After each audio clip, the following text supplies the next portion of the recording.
The Carroll County community is frightened and concerned tonight as investigators search for whoever killed these two Delphi teens.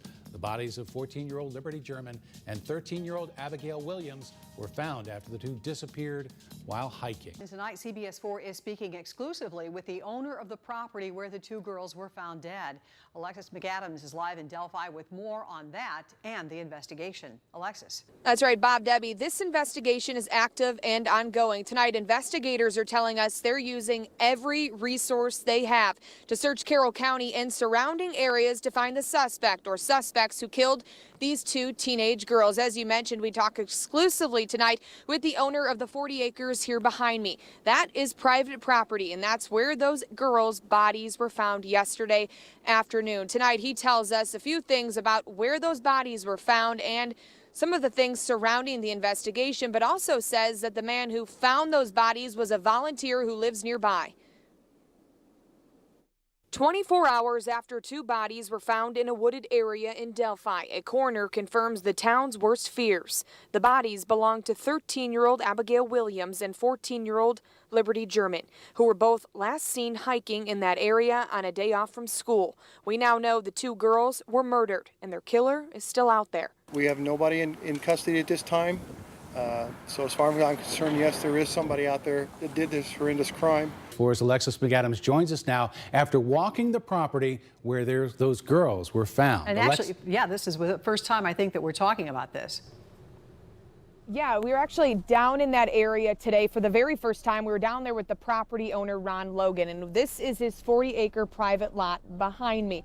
To trek down to the area where these girls were found, it was so steep down a ravine, it was really actually hard to keep our footing. But Logan showed us for the very first time that crime scene. Tonight, investigators have lifted the crime scene tape from this area and tell us they're going through hundreds of tips trying to find any information that could lead to a possible suspect or suspects in this double murder investigation. This is where the girls were found. It's less than half a mile from the Monon High Bridge where they were last seen on Monday. Officers still processing evidence that they gathered here. They were out here for hours ever since those girls went missing. The scene may be clear tonight, but Logan tells me his property won't ever be the same.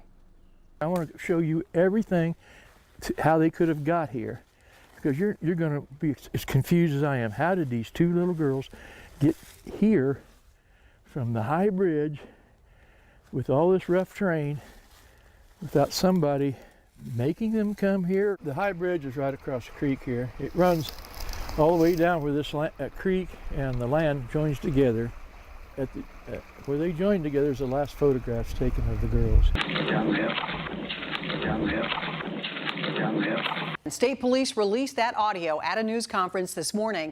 Now, they're not confirming that this is the voice of the man you see on your screen there, but they need you at home watching to help them identify this person. Let's go first to CBS 4's Alexis McAdams in Delphi with more on what we learned from police today. That's right, Bob, Debbie, that audio you just played is absolutely heartbreaking to listen to. Makes you think about what those girls went through in the last seconds of their life here in this crime scene area behind me where those bodies were found on the 40 acres of private property in Delphi. And although it is difficult to listen to and a little bit hard to understand on that audio tape, officials tell us it could hold a huge key to this investigation to find the killer of Abby and Libby. Why Libby? Why Abby? Why Delphi?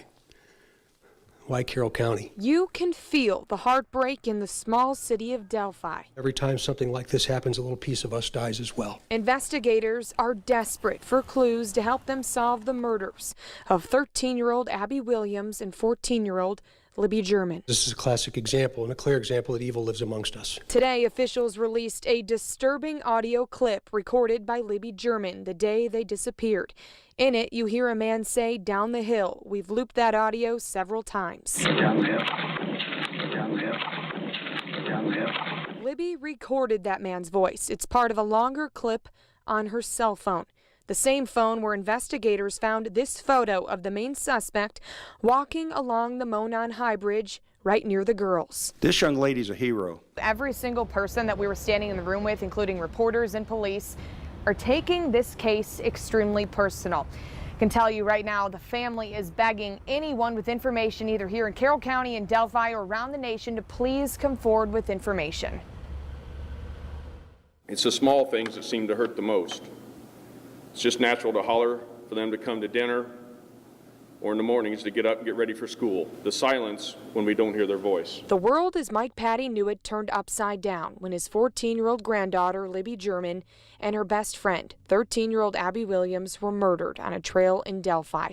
Their killer is still out there. Somebody knows something. Somebody has to know this person. Really study the picture and listen to the audio clip. He's someone's neighbor, coworker, family member, friend, husband, or acquaintance.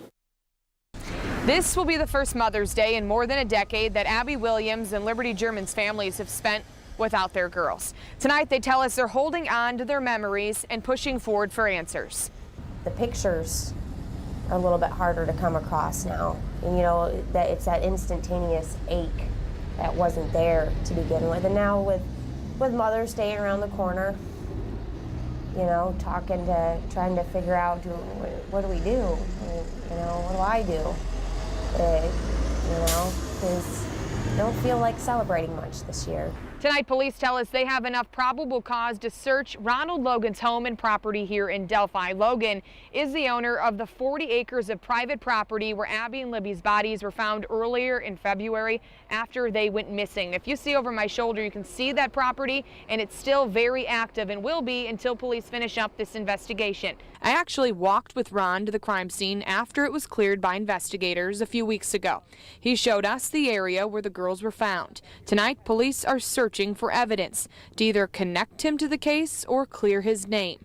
This is at least the second warrant served at his property recently, but the investigation has led police to take another close look. We have to have enough to give a judge the reasonable suspicion that there's something there, and that's what we've done. Tonight, Libby's grandpa, Mike Patty, invited me inside of his home. He and his family are completely devastated, but he feels a big responsibility to Abby and Libby and wants to be the voice that these girls had taken away and to help find the killer. And somebody out there has the message or has the tip that we need, and that's why I'm willing to do this. I'm willing to put myself out there for the betterment of both of our families as well as the community and again the state or the nation. Pull this person or persons off the street. Knowing that this possibly could be your neighbor or somebody that's in another state, what are you thinking at this point? I'm thinking that continue to call in with the tips so they can have more information available to them to continue to run this down, because it might take one more little piece of a tip that ties it to somebody or ties it to a tip they're already working on. That's why I said it doesn't matter how small it is. And let the investigators run that down. Since Mike spoke publicly, Indiana State Police tell us the number of daily tips they've received have jumped up more than 200%. We've all been waiting to see this man's face for more than 5.5 months. Tonight, family members of both Abby and Libby tell me they hope this sketch is the key to cracking this case. It's been a while. It took a little bit. People are scared. They're afraid to be recognized by the subject. 5 months after Abby Williams and Libby German were killed on the Delphi Historic Trails, Indiana State Police have released a sketch that gives a much more detailed look at the man they say is responsible. It shows a little more facial features. Police say the man is between 5'6" and 5'10", weighs 180 to 220 pounds, and has reddish brown hair. It gives you a little more information on what's we're looking at, who the suspect might be, and that's why we feel it is very important that this picture's out there. Tonight, the lead detective on the Delphi case tells me although the killer thinks that he got away, every single day lab techs are working to process evidence, including DNA that was left at the crime scene.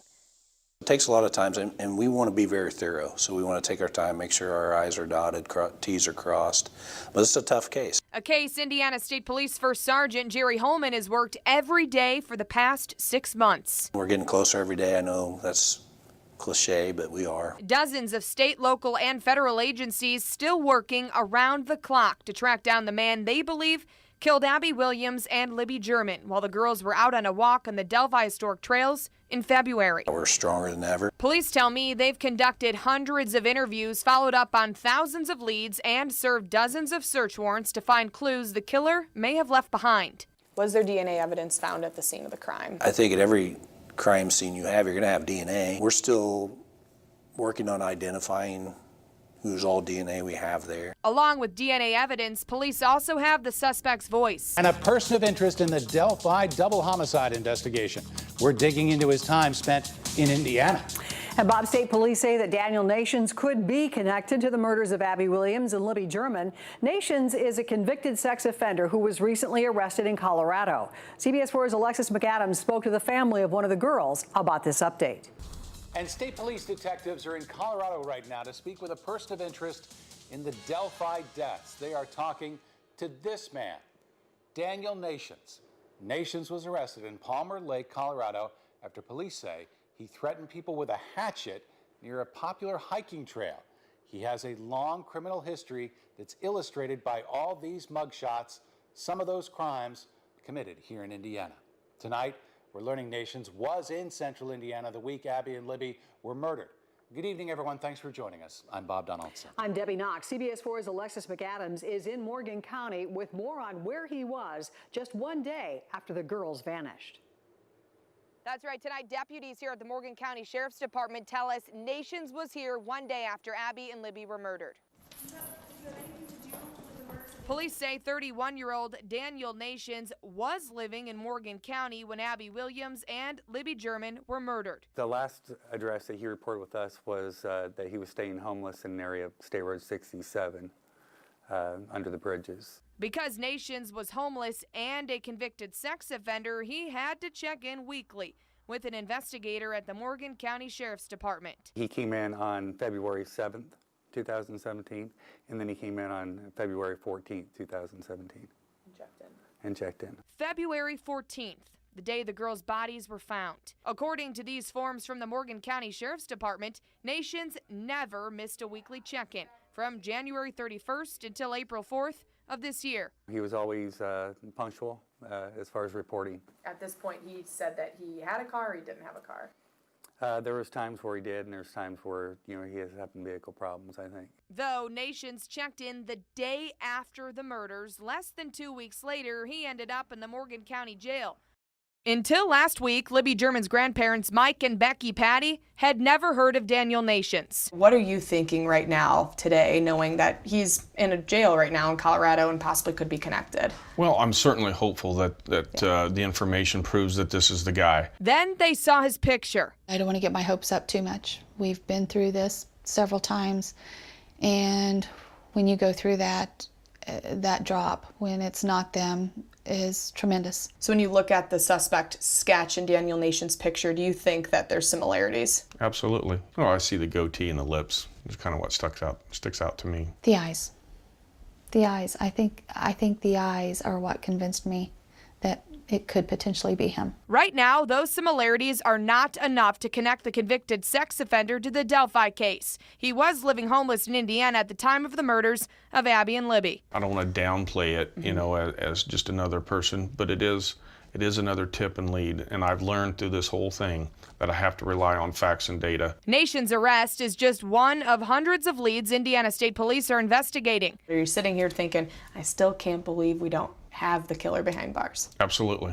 Yeah, I do feel that way. But until I receive that call from the investigators that we've arrested somebody responsible for the murders of the girls here in Delphi, we're staying vigilant on our campaign to spread out this word as far and as wide as possible. The Patties and Williams still waiting for that one last tip. If they do put somebody behind bars and you do have the chance to say something to that person, is there anything that you would want to say to Abby and Libby's killer? I've thought about that a lot.